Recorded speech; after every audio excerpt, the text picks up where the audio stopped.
مولانا مفتی محمد شفیع رحمۃ اللہ علیہ وہ خود موجود تھے اس میں، بڑے بڑے علماء، مولانا حسین احمد مدنی رحمۃ اللہ علیہ، شبیر احمد عثمانی رحمۃ اللہ علیہ، مولانا اشرف علی تھانوی رحمۃ اللہ علیہ، مولانا انور شاہ کشمیری بڑا مجمع، اور کہا حضرت شیخ الہند نے ہم نے تو اپنی اسیری کے 4 سالوں کے دوران جتنا غور کیا تو ہماری اس وقت کی امت کی زبوں حالی کے 2 سبب سامنے آئے۔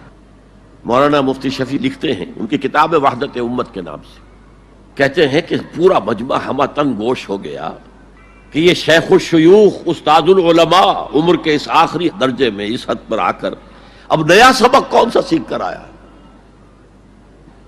تاکہ ہمیں تو اس کے 2 سبب معلوم ہوئے، ایک ہمارا قرآن کو ترک کر دینا، لفظ نوٹ کیے ترک کر دینا، اور دوسرا ہمارے آپس کے اختلافات۔ چنانچہ میں تو یہی فیصلہ کر کے آیا ہوں کہ اب زندگی جتنی باقی ہے 2 ہی کاموں میں لگاؤں گا، ایک تو یہ کہ ناظرہ قرآن پڑھنے کے مکتب گلی گلی کھل جائیں اور عوامی درس قرآن کے ذریعے قرآن کے پیغام اور قرآن کے حکمت سے لوگوں کو روشناس کرایا جائے۔ عوامی درس قرآن کا لفظ استعمال کر رہا ہے شیخ الہند، جنہیں میں 14ویں صدی کا مجدد اعظم سمجھتا ہوں۔ اور نمبر 2 یہ کہ آپس کے اختلافات کو ہوا نہ دی جائے۔ یہ واقعہ کوٹ کر کے مفتی محمد شفیع صاحب لکھتے ہیں کہ حضرت شیخ نے جو 2 باتیں کہیں اصل میں وہ ایک ہی ہے۔ ہمارے باہمی اختلافات بھی تو اسی وجہ سے ہیں کہ ہم نے قرآن کو ترک کر دیا ہے۔ بتائیے شیخ الہند نے کیسے ترک کیا قرآن؟ مولانا مدنی نے کیسے ترک کر دیا قرآن؟ کیا مطلب اس ترک کرنے کا؟ حال تو یہ ہے کہ مولانا مدنی رحمۃ اللہ علیہ، حالانکہ وہ تو گرفتار نہیں ہوئے تھے، وہ تو والنٹریلی اپنے شیخ کی خدمت کے لیے گئے ہیں ساتھ، اور اس حد تک ان کی وفاداری اور ان کی خدمت گزاری کہ رمضان کا مہینہ آیا تو حضرت شیخ الہند نے حسرت کے ساتھ کہا زندگی میں یہ پہلا رمضان ہوگا کہ تراویح میں قرآن نہیں سن سکیں گے، اس لیے کہ نہ شیخ الہند حافظ تھے نہ مولانا مدنی حافظ تھے، اور تیسرے ان کے ساتھ ایک اور تھے، ان کا میں نام بھول رہا ہوں، وہ سرحد کے پٹھانوں میں سے تھے، کوئی حافظ نہیں تھا۔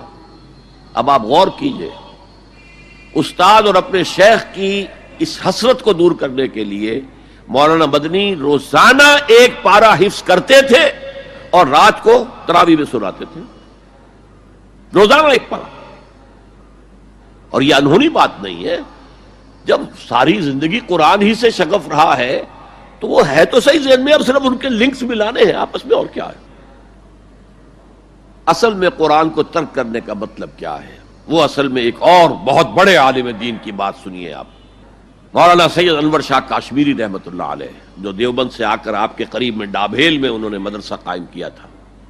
وہ ایک مرتبہ قادیان میں ایک جلسہ علماء کیا کرتے تھے ہر سال رد قادیانیت کے لیے، تو ایک سال اسی طرح وہاں علماء جمع تھے۔ اب جس نے یہ واقعہ بیان کیا ہے اس کا نام میرے ذہن میں اس وقت نہیں ہے، کہ میں صبح مولانا انور شاہ کشمیری رحمۃ اللہ علیہ کی خدمت میں حاضر ہوا تو دیکھا کہ غم کی تصویر بنے بیٹھے ہیں، بہت اداس غمگین۔ میں نے پوچھا حضرت کیا معاملہ ہے، کوئی خاص سبب ہے؟ فرمایا بھائی کیا سبب ہے، یہ سوچ رہا ہوں کہ اپنی زندگی عمر ضائع کر دی۔ میں نے کہا حضرت آپ نے زندگی ضائع کر دی، عمر ضائع کر دی؟ آپ نے علم، بیہقی وقت کہلاتے ہیں انور شاہ کشمیری، جیسے امام بیہقی تھے، محدث اور فقیہ دونوں اعتبارات سے بلند، تو آپ نے پڑھنے پڑھانے میں، سیکھنے سکھانے میں ساری عمر گزار دی، تو آپ کی زندگی ضائع کیسے؟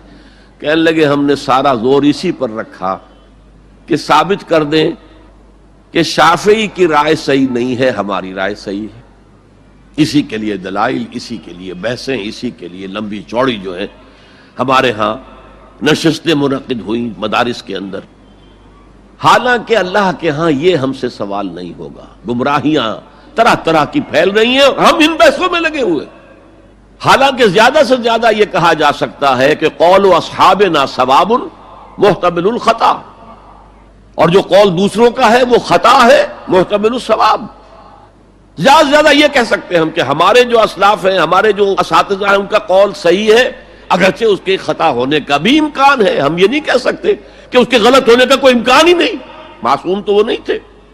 اور قولہم، ان کا جو ہمارے سامنے ہے مد مقابل ہے، اور وہ شافعی ہیں۔ اصل تو جو ٹکراؤ تھا وہ فقہ حنفی اور فقہ شافعی کے مابین تھا۔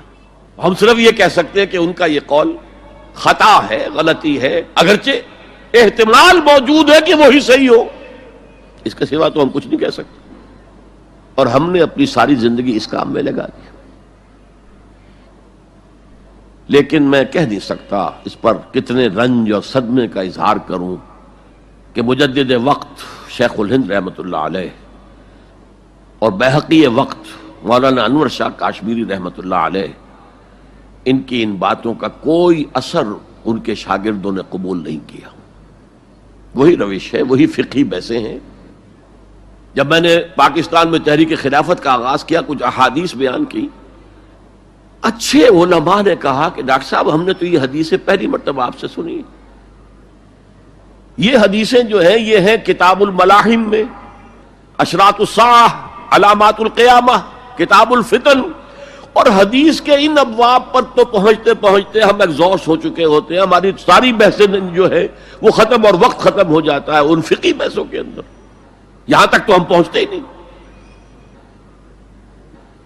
بہرحال دوسرا نقطہ جیسا کہ میں نے عرض کیا، پہلا اینٹیں پکاؤ، مضبوط کرو۔